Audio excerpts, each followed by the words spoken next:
मुनीर की क्लास लगने वाली है। वैसे तो मीटिंग में मुनीर ने चीन के साथ दोस्ती को भाईचारे पर आधारित बताया, चीन के साथ पार्टनरशिप को चट्टान की तरह मजबूत बता दिया, चीन को आयरन ब्रदर तक बता दिया।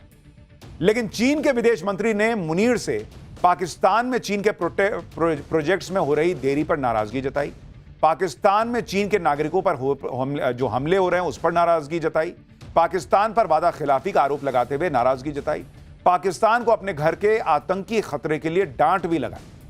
चीन ने पाकिस्तान में सीपेक समेत कई प्रोजेक्ट में इन्वेस्ट कर रखा है, पाकिस्तान को अरबों डॉलर का कर्ज दे रखा है। ऑपरेशन सिंदूर के दौरान भी चीन ने पाकिस्तान की मदद की थी, लेकिन पाकिस्तान अपने ही देश में चीनी नागरिकों और चीन के प्रोडक्ट्स को बचाने में फेल रहा।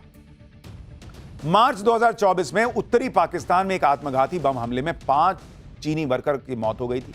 नवंबर 2024 में कराची में 2 चीन के नागरिकों की पाकिस्तानी गार्ड ने गोली मार के हत्या कर दी थी। अक्टूबर 2024 में कराची हवाई अड्डे के बाहर आत्मघाती विस्फोट में 2 चीनी इंजीनियर मारे गए थे। मार्च से जुलाई 2025 के बीच ही कम से कम 4 बार चाइनीज नागरिकों को निशाना बनाया गया। पाकिस्तान से जब खुद को बचा नहीं पा रहा है तो वो चीन को क्या ही बचा पाएगा। इसलिए चीन पाकिस्तान की क्लास लगा रहा है कि इतनी भीख मिलती है, कम से कम उसके लोगों को तो बचाओ भाई, तुमको इतना भीख दे रहे हैं। एक तरफ पाकिस्तान की बेइज्जती पर बेइज्जती हो रही है, दूसरी तरफ भारत का सम्मान पर सम्मान। लेकिन इसके बावजूद भारत में गजब की पॉलिटिक्स चल रही है और उसी से जुड़ा अब अगला चैप्टर खोल रहा हूं। इधर राहुल की डस्टबिन वाली पॉलिटिक्स, उधर खड़गे ने मान लिया कि मोदी ने मिट्टी में मिला दिया है क्या। राहुल गांधी मिक्स जाति के हैं, किस कांग्रेस नेता ने गजब का दावा ठोक दिया। आज संसद फिर क्यों नहीं चली, क्या बवाल हुआ है, राहुल गांधी कौन सी ओबीसी वाली पॉलिटिक्स लेकर आए हैं, अब इसका चैप्टर खोलता हूं। पूरी दुनिया आज की डेट में भारत को बेस्ट बता रही है, लेकिन भारत में देखिए क्या हो रहा। पूरा इंडी गठबंधन यह बताने में जुटा है कि भारत में सिस्टम कितना खराब है। जिस चुनाव आयोग का नाम दुनिया भर में है, उस चुनाव आयोग को इंडी गठबंधन सिर्फ इसलिए घेर रहा है क्योंकि चुनाव आयोग बिहार में वोटर लिस्ट का रिवीजन करवा रहा है। बिहार में हो रहे वोटर वेरिफिकेशन के खिलाफ इंडी गठबंधन का प्रोटेस्ट आज भी चला। चुनाव आयोग के खिलाफ नारेबाजी की जा रही है, एसआईआर को लोकतंत्र पर वार बताया जा रहा है। आप यह भी देखिए कि एक तरफ वोटर वेरिफिकेशन पर बवाल किया जा रहा है तो दूसरी तरफ कांग्रेस जाति की राजनीति को धार दे रही।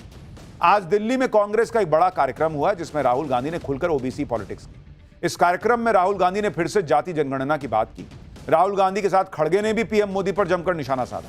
लेकिन सवाल यह है कि एसआईआर और जाति वाली राजनीति के दम पर इंडी गठबंधन नरेंद्र मोदी के सामने कितना टिक पाएगा, आज आपको विस्तार से यह बताऊंगा और एसआईआर पर विपक्ष के आरोपों का फैक्ट चेक भी करेंगे। लेकिन पहले जो आज हंगामा हुआ, जो पॉलिटिक्स हुई, जो फाड़ के डस्टबिन में डालना हुआ है, जरा देखिए उसकी एक झलक।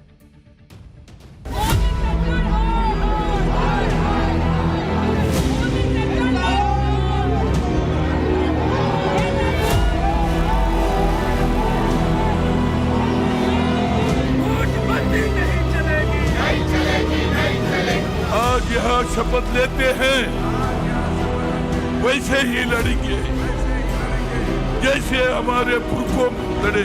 सिर्फ ये बिहार के लिए नहीं है, सारे देश में वो रिवीजन करें।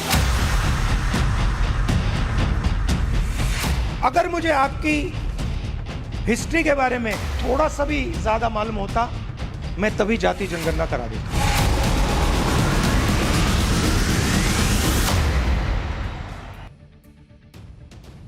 आज संसद के मॉनसून सत्र का 5वां दिन था, लेकिन आज भी इंडी गठबंधन ने बिहार के वोटर वेरिफिकेशन के मुद्दे पर यानी एसआईआर का जोरदार विरोध किया।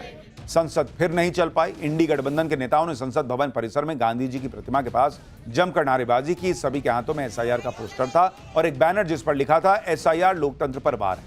राहुल गांधी, मल्लिकार्जुन खड़गे, प्रियंका वाड्रा, रामगोपाल यादव, मनोज झा, डिंपल यादव जैसे कई नेताओं ने इस प्रोटेस्ट मार्च में हिस्सा लिया। इसके बाद सारे नेताओं ने एसआईआर वाले पोस्टर को फाड़ फाड़ के डस्टबिन में डालना शुरू कर दिया। मतलब यह दिखाने की कोशिश कर रहे थे कि एसआईआर को कूड़ेदान में फेंक देना चाहिए। राहुल गांधी, प्रियंका वाड्रा और मल्लिकार्जुन खड़गे सभी ने एसआईआर वाले पोस्टर को डस्टबिन में डाला। मल्लिकार्जुन खड़गे ने तो एसआईआर के पोस्टर को फाड़ के डस्टबिन में डाला, यानी पूरा ड्रामा क्रिएट किया गया और यह जताने की कोशिश की गई कि एसआईआर के जरिए चुनाव आयोग कितना बड़ा, मान लीजिए कि इनकी नजर में अपराध कर रहा है। सुनिए एक बार इंडी गठबंधन के नेताओं। हमारे चुनाव आयोग को ये सोचना होगा कि उसका आदर्श बांग्लादेश का चुनाव आयोग नहीं होना चाहिए। इलेक्शन कमीशन मनमानी कर रहा है क्योंकि सरकार के कहने पे चल रहा है, और जो फ्री एंड फेयर इलेक्शन का जो पूरे देश में जो मामला है, कहीं ना कहीं जो डेमोक्रेटिक सेटअप है देश को, उसको ठेस पहुंचाने का काम ये सरकार कर रही है। वेरी अनफेयर, और ये कम्प्लीटली अपने आप को बेनिफिट करने के लिए बीजेपी कर रही है। इससे पहले आपने महाराष्ट्र में एक प्रयोग किया और लूट की सरकार बना ली, अब बिहार में वही प्रयोग करना चाहते हैं। विपक्ष एकजुट है, हम लूटने नहीं देंगे। इंडी गठबंधन बिहार में हो रहे एसआईआर का विरोध किए जा रहा है और चुनाव आयोग पर हमले कर रहा है, चुनाव आयोग पर मनमाने आरोप लगा रहा है। लेकिन चुनाव आयोग ने अब जो फैसला लिया है उससे इंडी गठबंधन को झटका लगने वाला है। चुनाव आयोग अब पूरे देश में एसआईआर कराने जा रहा है। चुनाव आयोग ने कह दिया है कि अपने संवैधानिक अधिकार के तहत वोटर लिस्ट की अखंडता की रक्षा के लिए अब पूरे देश में विशेष गहन परीक्षण यानी एसआईआर शुरू करने का निर्णय लिया गया। देश के बाकी हिस्सों में एसआईआर के लिए शेड्यूल सही समय पर जारी भी कर दिया जाएगा। चुनाव आयोग के इस फैसले से इंडी गठबंधन को जैसे करंट लग गया। अभी तक बिहार के लिए हंगामा कर रहे थे, सुप्रीम कोर्ट जा रहे थे, लेकिन अब पूरे देश में एसआईआर होगा और चुनाव आयोग को इसका संवैधानिक अधिकार भी है। ऐसे में इंडी गठबंधन कह रहा है कि बीजेपी डर गई है और अपनी सत्ता बचाए रखने के लिए इस तरह के काम कर रही है। सुनिए मल्लिकार्जुन खड़गे।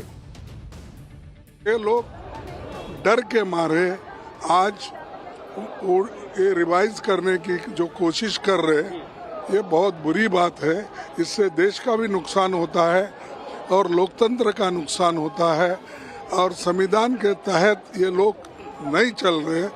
वो अपने हुकूमत को बचाने के लिए बहुत से चीज़ें कर रहे हैं, लेकिन ये ठीक नहीं है। आज उन्होंने एक सर्कुलर निकाला, सिर्फ ये बिहार के लिए नहीं है, सारे देश में वो रिवीजन करेंगे, तो ये ठीक नहीं। यही लोग कुछ दिन पहले बैठ के कह रहे थे, तेजस्वी यादव वगैरह, कि उनको एसआईआर से प्रॉब्लम नहीं है, एसआईआर के तरीके से प्रॉब्लम है कि चुनाव के ठीक पहले क्यों है। तो भाई अब तो चुनाव बहुत जगह नहीं है, इस साल तो सिर्फ बिहार में चुनाव है, उसके बाद बंगाल में अगले साल है, फिर कहीं कहीं और होगा। तो पूरे देश में अब बहुत चुनाव के बहुत पहले एसआईआर हो जाएगा, तब क्या दिक्कत है। दूसरा कि ये सुप्रीम कोर्ट गए हुए हैं, सुप्रीम कोर्ट ने कहा कि चुनाव आयोग संवैधानिक अधिकार का इस्तेमाल करके एसआईआर कर रहा है, सुप्रीम कोर्ट ने उस पर रोक नहीं लगाई। तो फिर ये लाल किताब संविधान का क्या लहराते हैं जब संविधान को मानना ही नहीं है इन लोगों को। इंडी गठबंधन का आरोप है कि एसआईआर के जरिए वोटरों के नाम वोटर लिस्ट से काटे जा रहे हैं, जबकि चुनाव आयोग इस पर सफाई दे चुका है। आज ही चुनाव आयोग ने आंकड़े जारी किए, बिहार में एसआईआर कितनी स्पीड से हुआ है आप इसको देखिए। चुनाव आयोग के मुताबिक 24 जून को बिहार में एसआईआर कराने का आदेश दिया गया था। एक महीने के अंदर बिहार के 99.8% मतदाताओं को कवर किया गया है। 7 करोड़ 23 लाख मतदाताओं के फॉर्म्स को डिजिटाइज किया गया है। बचे हुए वोटर्स का वेरिफिकेशन 1 अगस्त तक कर लिया जाएगा। एसआईआर से पता चला है कि बिहार में 22 लाख मतदाता जीवित नहीं है। 7 लाख मतदाताओं के नाम एक से ज्यादा जगह मिले हैं। 35 लाख वोटर हमेशा के लिए बिहार से जा चुके हैं। यानी एसआईआर से बिहार के मतदाताओं की सारी जानकारी चुनाव आयोग को मिल चुकी है और अब इसी जानकारी के हिसाब से वोटर लिस्ट बनेगी जो पूरी तरह से सही होगी। यही बात सरकार भी कह रही है कि जो लोग जिंदा नहीं है उनके नाम वोटर लिस्ट में क्यों होने चाहिए। और सबसे बड़ा सवाल तो यह है भाई कि जो लोग जिंदा नहीं है, मर गए, उनका नाम वोटर लिस्ट से हटाया जा रहा है। या तो आप उस आदमी को खड़ा कर दीजिए कि ये जिंदा है, देखिए इसका नाम हटा दिए हैं मरे हुए में डाल के, और नहीं तो आप क्यों परेशान हो रहे हैं भाई। हो सकता है कि भाई जिसका नाम हट रहा है, जो जिंदा नहीं है, उसका भूत आके मान लीजिए वोट करता, तो हो सकता था कि भाई वो बीजेपी के लिए वोट ही नहीं करता। सुनिए केंद्रीय मंत्री ललन सिंह क्या कह रहे हैं, पहले उसको सुनिए, खैर आगे की बात बता। एसआईआर क्यों वो एसआईआर चाहते हैं? जो वोटर मर गया, जो वोटर है ही नहीं जीवित, जो वोटर परमानेंटली देश छोड़ के चला गया, वो काहे के लिए वोटर रहेगा? जो 2 जगह वोटर है, जो देश का नागरिक नहीं है, तो इसमें कौन आपको उनको, वो चाहते हैं कि उनको एक तरफा खेलने के लिए दिया जाए, ऐसा नहीं होता है। लेकिन ये विपक्ष की पॉलिटिक्स एक्सपोज होती जा रही है। अब तो लोग कहने लगे हैं कि इसका मतलब ये लोग बिहार चुनाव हार रहे हैं, ये समझ गए हैं और अभी से अपने हार की वजह जो है ना वो लोगों के सामने सेट कर दे रहे हैं कि भाई हम में कोई कमी नहीं है, वोटर वेरिफिकेशन हो गया इसलिए जो है बीजेपी जीती। कांग्रेस वोटर वेरिफिकेशन के लिए सीधे पीएम मोदी पर हमले कर रही है। कांग्रेस कह रही है कि पीएम मोदी झूठों के सरदार हैं। सुनिए मल्लिकार्जुन खड़गे कांग्रेस अध्यक्ष को। तुम सबको सता रहे हैं,